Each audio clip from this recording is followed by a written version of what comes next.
clean water, sanitary amenities, and a conducive working environment. The last one, Bwana Waziri, could the Cabinet Secretary also confirm whether there's budgetary allocation for the renovation of Nyayo House in the 2024-2025 financial year, and if so, state the amount. Thank you. Next question by Senator Joe Nyutu on behalf of Senator Kirinyaga County.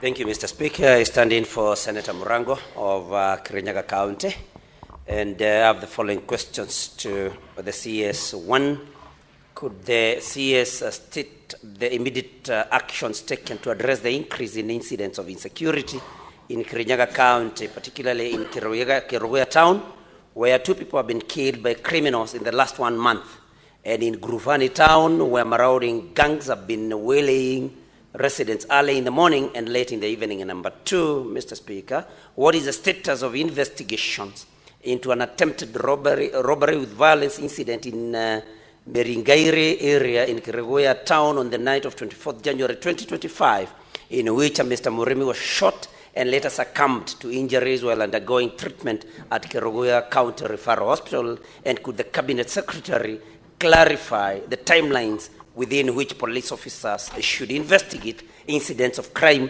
such as this? Number C, Mr. Speaker, what long-term plans does the ministry have to curb insecurity in Kerugoya Town and its environs? And finally, could the Cabinet Secretary also state the number of police officers who have served in one station within Kirinyaga County for more than 3 years, and state when those officers were transferred? I thank you, Mr. Speaker. Thank you, Senator. And the last question by Senator of Tana River, Senator Danson Mugatana. Thank you, Mr. Speaker. Mr. Speaker, I rise to ask question number 20. Why have the killers of Mr. Isaac Jarso, a resident of Kone village in Tana River County, who was killed by suspected KWS officers on the 29th December 2024, not yet arrested? B, when will the killers be arrested, given that a similar incident happened in Nakuru County on the 18th January 2005, and within hours, arrests of the suspected KWS officers was made? C, could the Cabinet Secretary explain why the Directorate of Criminal Investigation, DCI officers, are yet to make arrests when the suspects are known KWS officers? And finally, when will the family of the late Mr. Jarso be compensated following his unfortunate death? I thank you, Mr. Speaker. Thank you very much, Senator. Cabinet Secretary, you may respond. Mr. Speaker, thank you very much. I will run through the questions in the order that was presented to us. First, Mr. Speaker, is the question 003 by Senator Marsabit. I'll jump a number of things there to save time, which are necessary, introductions which are necessary, and straight to the point that, Mr. Speaker, on part 1, which is the number of IDPs, between 2017 and 2022, sporadic ethnic, social, political skirmishes resulted in the displacement of people in various parts of Marsabit County. On record, we have 528 households whose houses were vandalized and 135 houses burned as follows. The list is provided, Mr. Speaker, with villages provided for the sublocation. And maybe just to mention the sublocation, in Jirimbe sublocation we have 12 households, in Milima Tatu 18, in Mataharba 33, in Kilta 35, all totaling in different villages as provided for, and I'm sure the advance copy was shared. It's a total of 528 households, Mr. Speaker, and the burned houses are 135, and Mr. Speaker, the list is provided. Honorable Speaker, on question 2, the government has been distributing relief food to the affected households. In addition, there has been allocation of bursaries to the affected children. On the terms of compensating the IDPs and when they will be paid, most of the IDPs, Mr. Speaker, have returned to their original manyatas. Manyata Daba, Sales, Wako, Konso, Banjale, Isakon Umuro, and Gabra scheme. To ensure their safety and security, police posts have been established in the area. SACU CDF has put up a police post at Manyata Daba awaiting deployment of security officers. National Police Reservists have been deployed across the hotspots, and Mr. Speaker, peace dialogue and dialogues have been conducted across the county, and peace structure committees are operational. There is enhanced intelligence gathering, and there is frequent public barazas being conducted in the area. Honorable Speaker, in the absence of budgetary allocation in my ministry to facilitate compensation for IDPs, the county resettlement committee is engaging the IDPs to voluntarily return to their manyatas. This has become possible since the security situation has stabilized. The government commits to ensuring that upon return of the displaced persons, adequate provisions is made to provide them with food and non-food items. Mr. Speaker, on question number 006 by nominated Senator Honorable Ameida Kibwana, Mr. Speaker, on part 1, which is the deteriorating situation of the Nyayo House, I would like to respond as follows. Nyayo House was commissioned around 42 years ago and currently accommodates over 58 national and county government departments which offer different services to the citizens, especially immigration services. Previously, the ministry engaged the State Department of Public Works to assess the necessary maintenance works of Nyayo House, and they gave the ministry a bill of quantities amounting to 244 million shillings, 831 and 831,860 shillings, funds which the ministry does not have at the moment. The refurbishment will cover internal and external painting, electrical and mechanical works, including the lifts, Mr. Speaker, which are actually performing very poorly. The State Department of Immigration and Citizen Services occupies the majority of the floors in Nyayo House. All these floors currently occupied by the State Department are being refurbished to ensure efficient service delivery and a conducive working environment for both the staff and the clients. The floors that accommodate the Principal Secretary's office and on 23rd floor, the Director of E-Citizen Services on 23rd, 22nd and 17th floors have all been renovated and refurbished with modern furnishing and IT infrastructure. The service lobby on the ground floor, where the Directorate of Immigration and Citizen Services carries out passport application and issuance, was fully renovated and expanded to accommodate our targeted clientele. Plans are underway to renovate offices on 3rd, 4th, and 8th floors and refurbish all the washrooms and all floors that are occupied by State Department of Immigration and Citizen Services.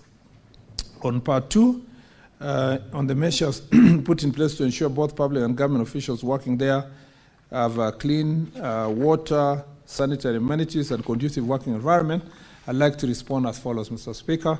The government has ensured an uninterrupted clean water supply, which runs throughout the week from the Nairobi City's county. Nyayo House also has reserve tanks on the rooftop of the building in case we experience water supply shortages. The State Department of Immigration and Citizen Services has also outsourced cleaning services.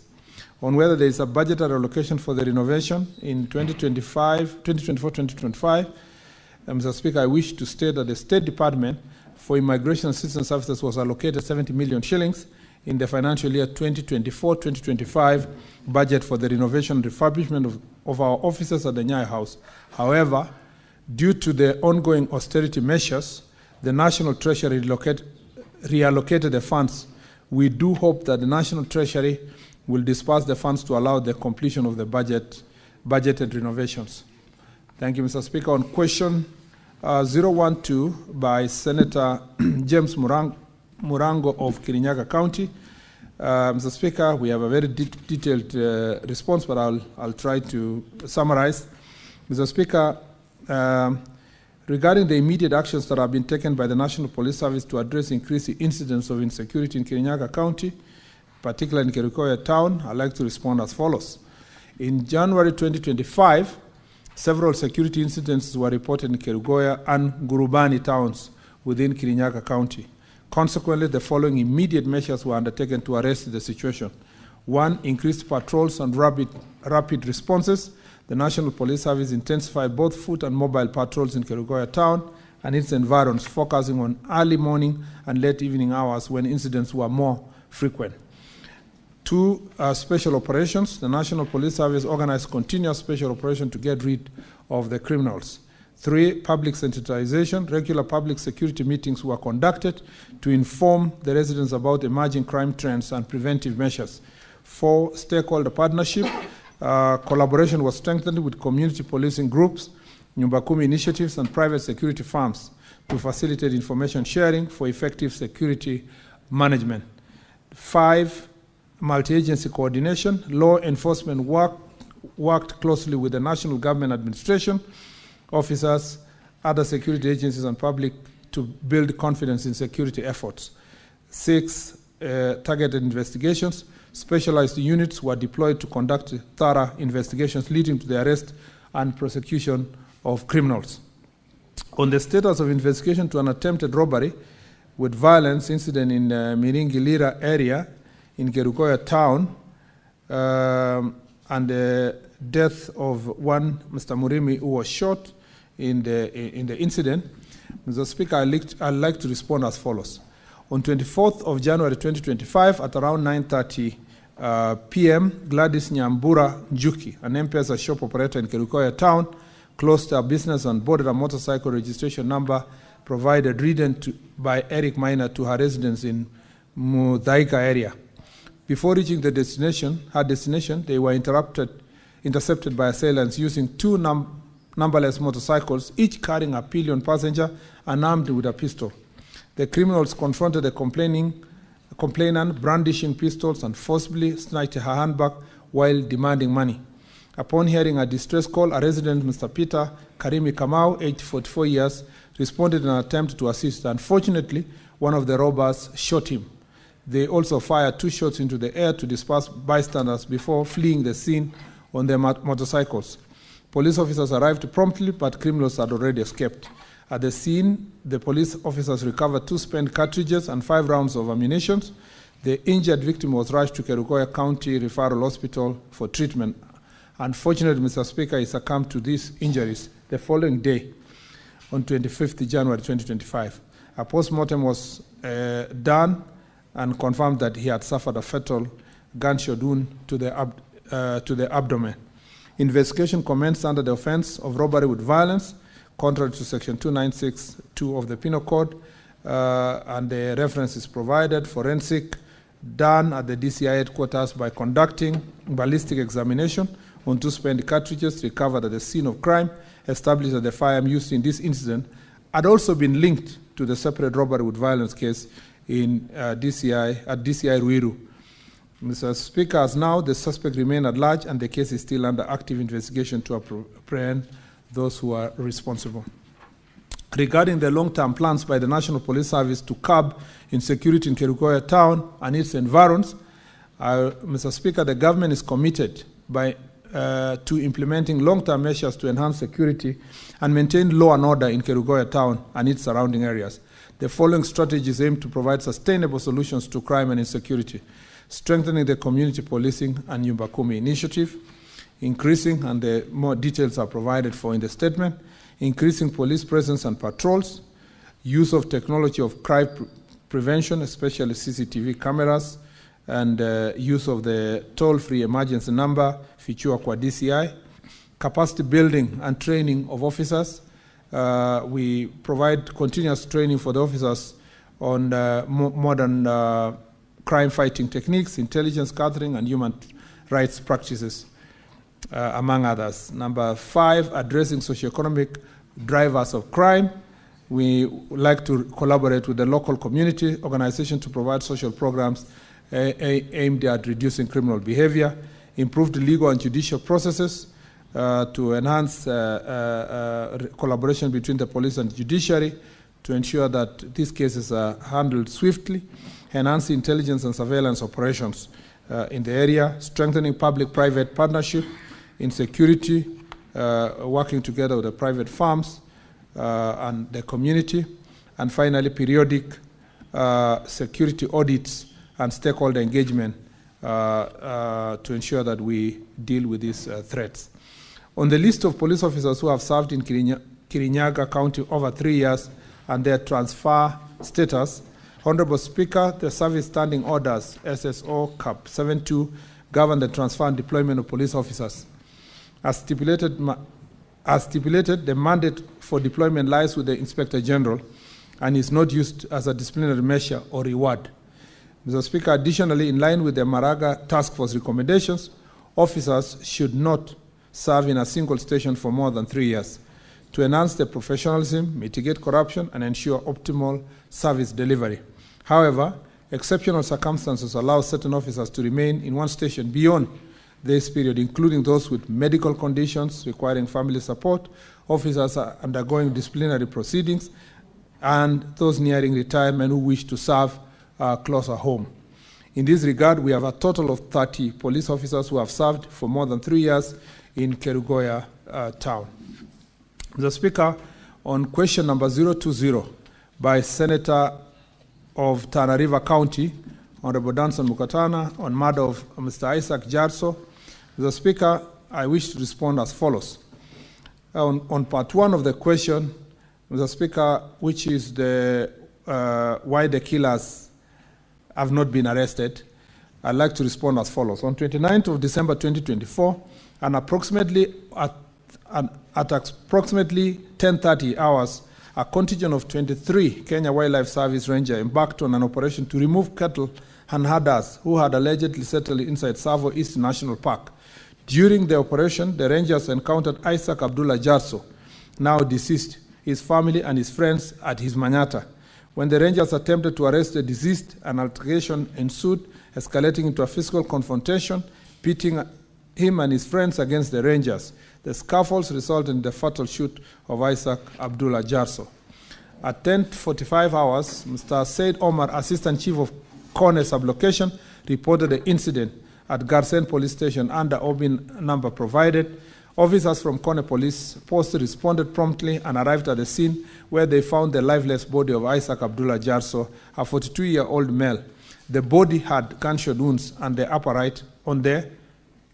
right thigh.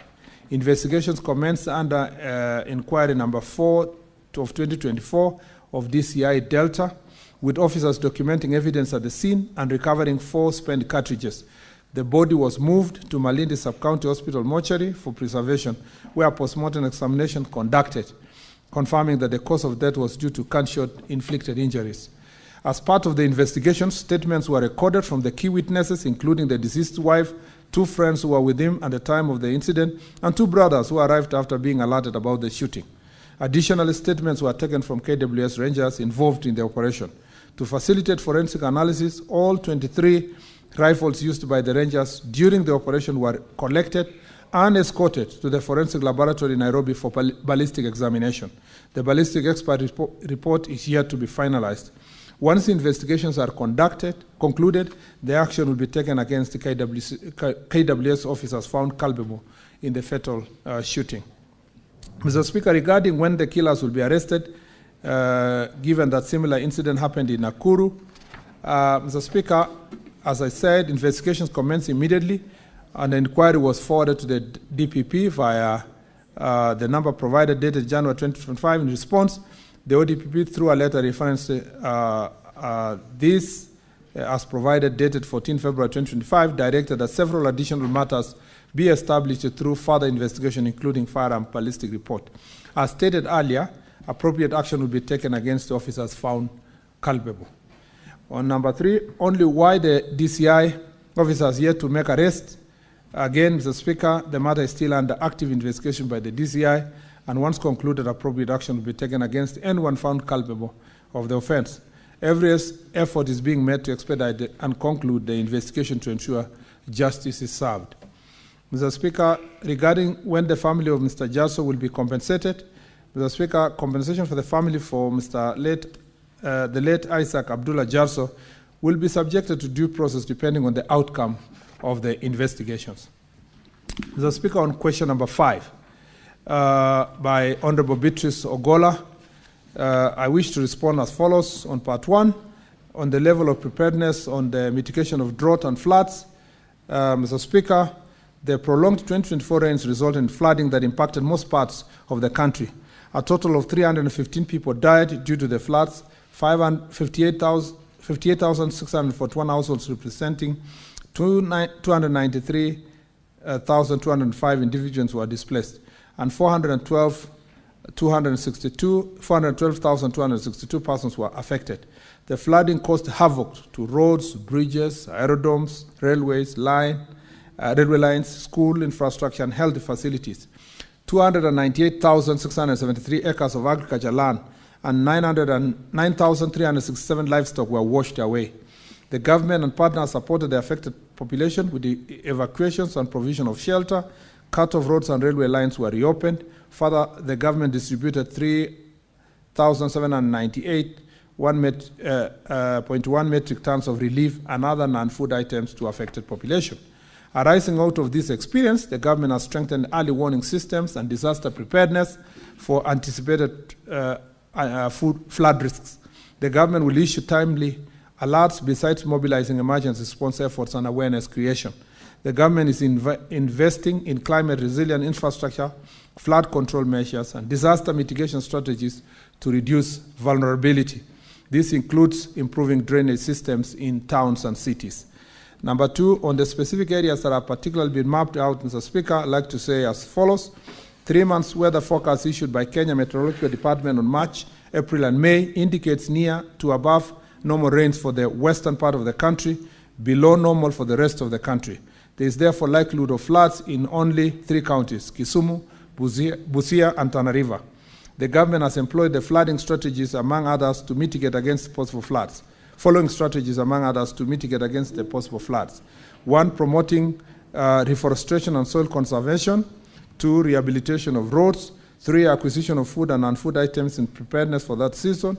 4, mobilizing emergency response efforts. 5, awareness creation among the stakeholders and members of the public. 6, improving drainage systems in towns. 7, developing and regularly updating emergency response to ensure swift and effective actions in event of flooding, including protocols of evacuation in event of flooding. Number 8, fostering collaboration among stakeholders to develop coordinated response to flooding incidents. Finally, Mr. Speaker, on that question, on how much has been set aside for 2024-2025, I'd like to say in the current financial year, the Minister has set aside 40 million for disaster and emergency response. This notwithstanding, the government will mobilize more resources should there be need to do so. Finally, Mr. Speaker, on question number 6, I hope it's finally, yes. On the by Senator of Turkana, Senator James Lomenen, I'd like to respond as follows. On part 1, regarding the measures in place to mitigate persistent livestock theft and banditry that have plagued Turkana County for decades, Mr. Speaker, the government is committed to addressing the historical challenges of livestock theft and banditry in Turkana County and other regions by implementing several measures. The measures include enhanced security deployment. Mr. Speaker, there is an increased presence now of through specialized units such as anti-stock theft, rapid deployment unit, and general service unit to deter criminal activities. B, strengthening border security, increased patrol along porous border with neighbor countries to prevent cross-border raids and smuggling of stolen livestock. C, strengthening the inter-county and cross-border collaborations, particularly with neighboring counties and countries to prevent movement of stolen livestock and spread conflict across borders. D, recruitment of training and equipping of national police reservists drawn from local communities to complement police efforts in intelligence gathering and security patrols. 5, strict legal action and prosecution of perpetrators. We're working closely with the Office of DPP and the judiciary to ensure swift prosecution of arrested bandits. And 6, disarmament of, or F, disarmament of weapon recovery. There are ongoing efforts to recover illegal firearms through voluntary surrender program and targeted security operations. Mr. Speaker, on part 2, on the different strategies put in place to elevate the unchecked rates that have exacerbated poverty and insecurity in the region, where, Mr. Speaker, I would like to respond as follows. The government has implemented multifaceted approach to address the persistent rates in the region by continuously assessing and adapting strategies to effectively tackle insecurity and restore sustainable peace and development in the region. They include community policing and intelligence gathering, Mr. Speaker, 2, interagency collaboration with KDF, Ngao, police working together. 3, marking and digitization of livestock identification. In some parts, we have already introduced the livestock branding, microchipping, and digital database to facilitate tracing and recovery of stolen animals. 4, engagement of peace committees and elders, strengthening peace dialogues with community elders, religious leaders, and local administrators to promote conflict resolution, discourage retaliatory attacks, and foster long-term reconciliation among warring communities. 5, continuous training and capacity building of the National Police Service and the NPRs, Mr. Speaker, to ensure that they can respond effectively. And 6, purchase and distribution of new equipment for use by the security personnel, such as drones, mine-resistant and ambush-protected vehicles. Mr. Speaker, on part 3, on whether the government can consider adoption of implementation of modern technology, I'd like to respond as follows, Mr. Speaker. The National Police Service established a committee to oversee the implementation of GIS-based livestock tracking system in collaboration with the consultancy firm, Jibu Cyber Solutions, which was engaged to develop necessary software and infrastructure for livestock registration, movement tracking, and ownership verification. The system has been proposed for rollout in 3 counties in the Rift Valley and 4 counties in the eastern region. The process has reached the advanced stage with public participation planned to allow Jibu Cyber Solutions to conduct a proof of concept. This will test the feasibility, impact, and adaptability of GIS-based cattle tracking technology, which will be integrated with real-time monitoring.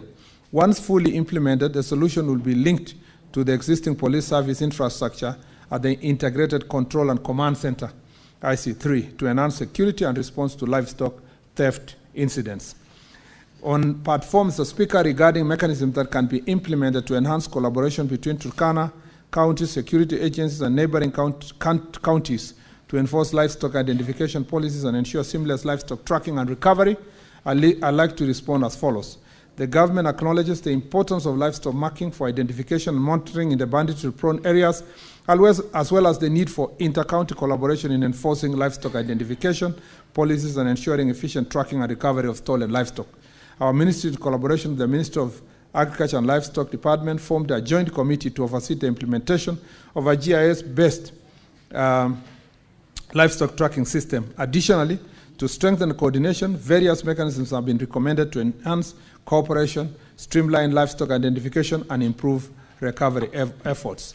They include the strengthening inter-county coordination of livestock management, 2, adoption of livestock identification system, 3, strengthening livestock market regulations, 4, cross-border security and regional cooperation, 5, legal and policy reforms, which includes the punishment and review of the punishment meted on cattle rustlers, among others, and finally, public awareness and sensitization programs.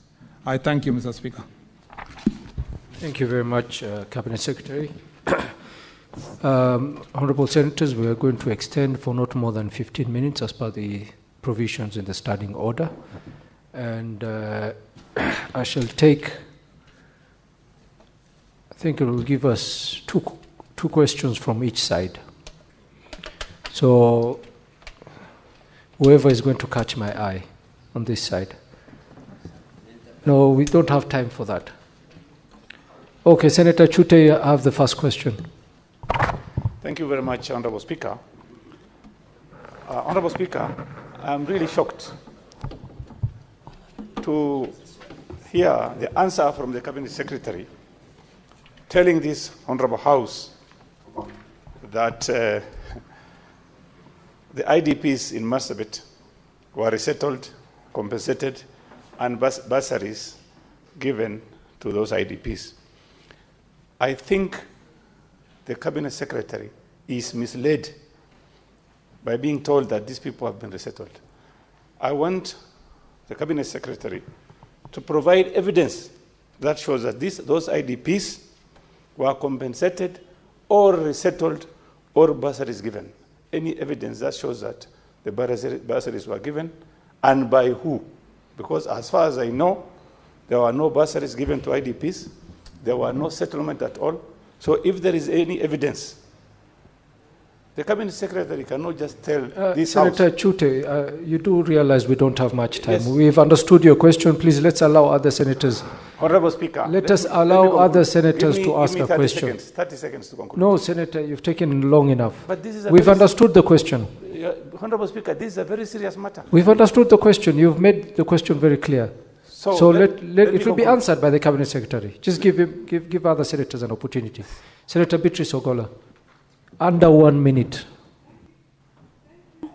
Thank you, Honorable Speaker. To the Cabinet Secretary, do we have disaster preparedness measures put in place that are gender sensitive?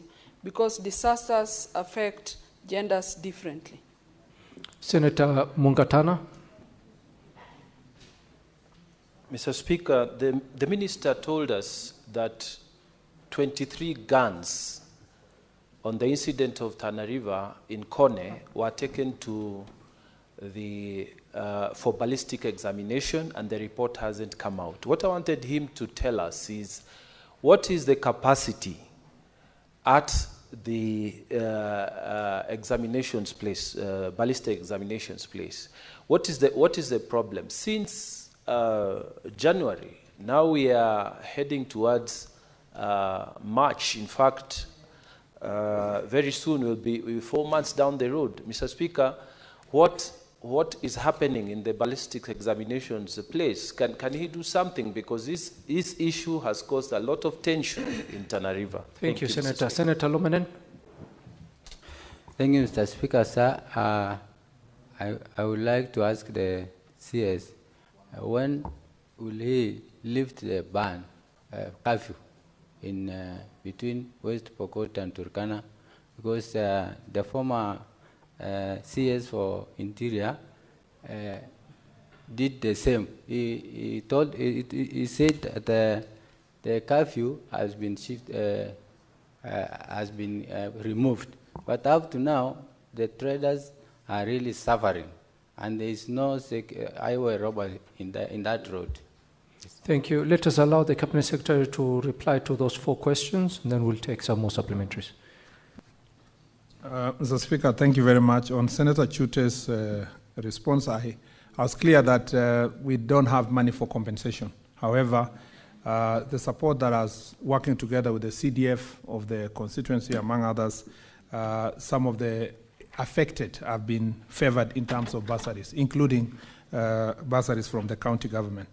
I also want to say that since we don't have money for resettling people, as the statement indicates, the encouragement was to make the conditions better for people to go back to their manyatas in terms of security operations, and then give them a chance to go back. And as a result of the same, a good number of them have gone back. A few are yet to go back. Mr. Speaker, on the evidence of the same, it can be provided to the Honourable Senator in writing for the same. On the question of Honourable Beatrice Ogola, we have been and we will continue being gender sensitive in terms of disaster response. If you see what the government did last year, a lot of focus was on issues that are going to affect women, the needs, specific needs of women, specific needs for children, and this will continue. And we will continue perfecting, our responses based on the experience we get from every year. And I believe that the gender-based sensitive measures are continuing going to be revised to ensure that we are effectively responding to disasters. On Senator Mungatana's question of DCI, indeed, we have a financial challenge and capacity challenge at the DCI, and we are working to address that issue because there is a backlog. If you heard from my report earlier, the situation in Kirinyaga and the one in Tana River, both are still waiting for the report of the ballistic report to come out.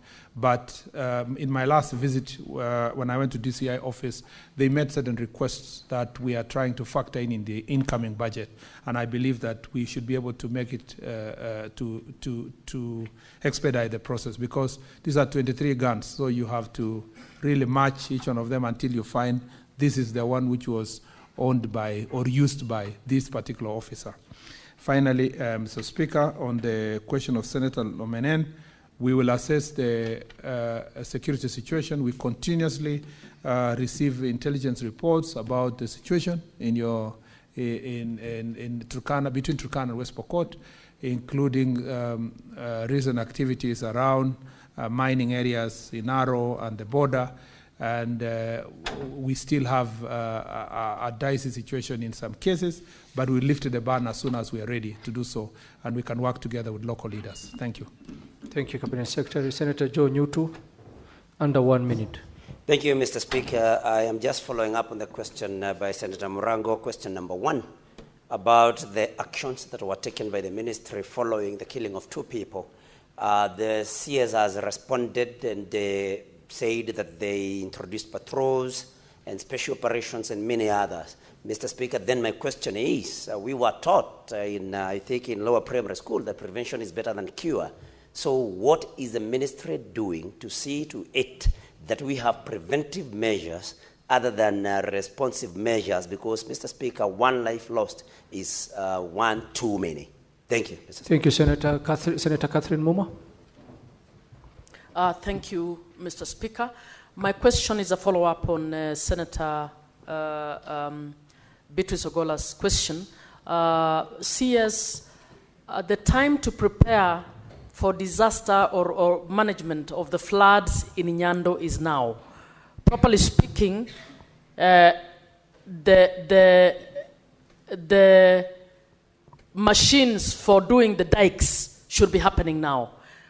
Why do we wait every year, and it is very predictable, for the floods to happen in Nyando, and then we purport to bring in dikes, including our senator purporting to create dikes with his own money, and then the same story of evacuating people? Why can't we build the dikes now, in the next 2 weeks, so that when the rains come, the water is diverted and you don't have to evacuate people? Senator Sige, under 1 minute, please. Thank you, Mr. Speaker. In his response to Senator Hamida's question, the Honorable CS made reference to a reallocation of the funds that had been requested to renovate Naya House. I do not know whether the Honorable CS is aware that the basement to that particular building, which is actually an exit and entry to the lifts, is in a sorry state. There is leaking water or sewerage that is a serious health hazard.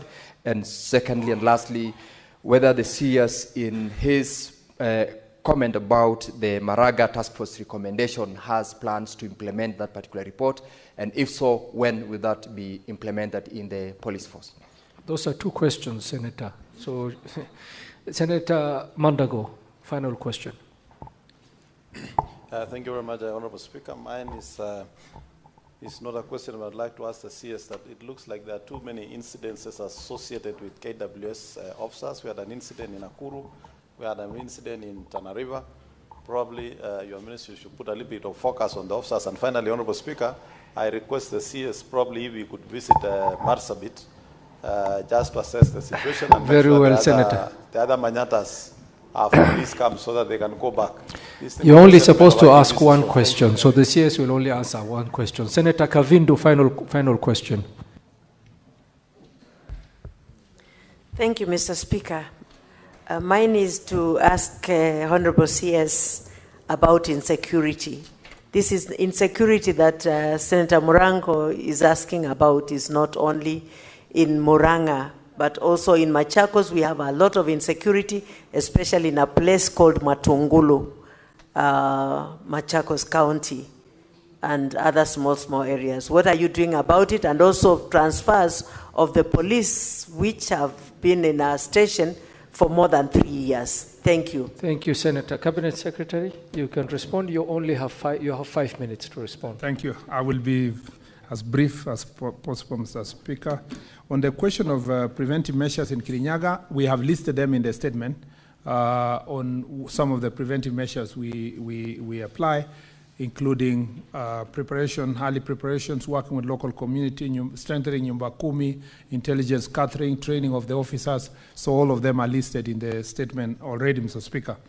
On the question of Senator Muma, I agree with her that this is the time to do so. And this is not just a role that is played by national government. County government also has a responsibility. And to be fair, the county government last year did some good job working together with the national government.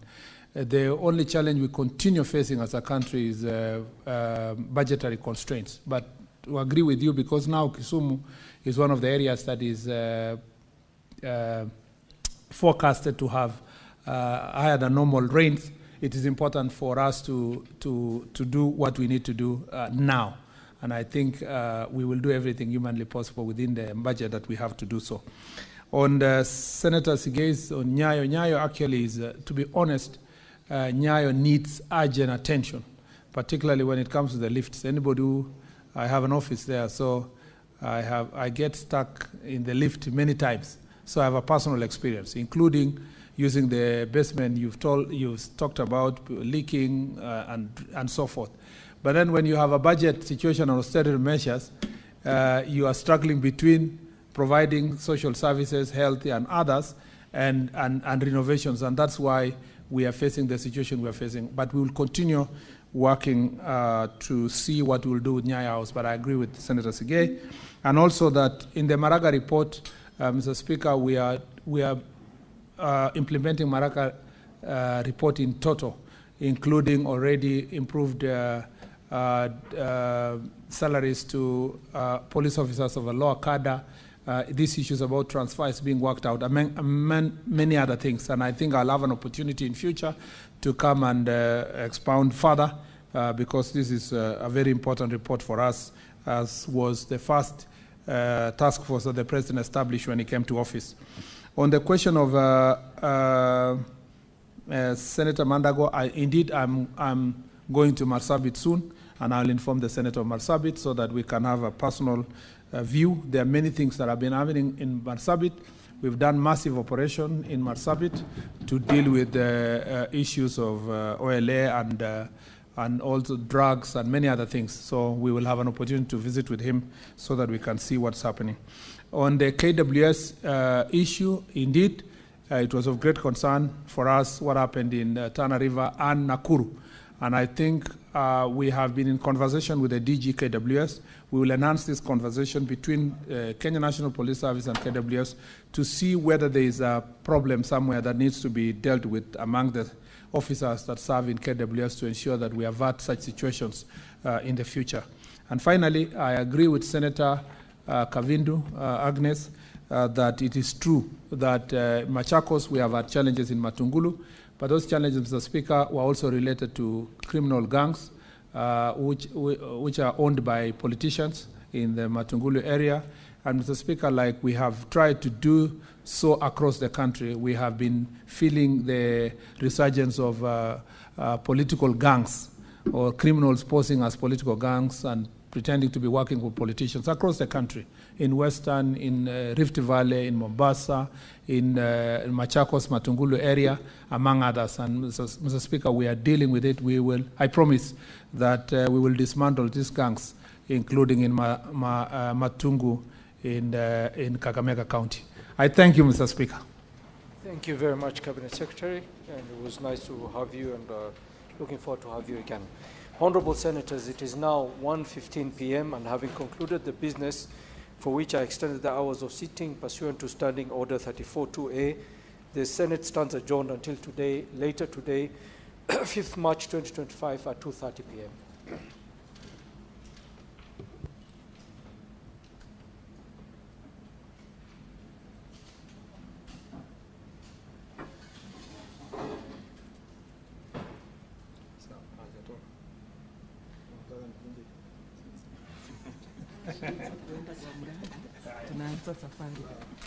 Thank you.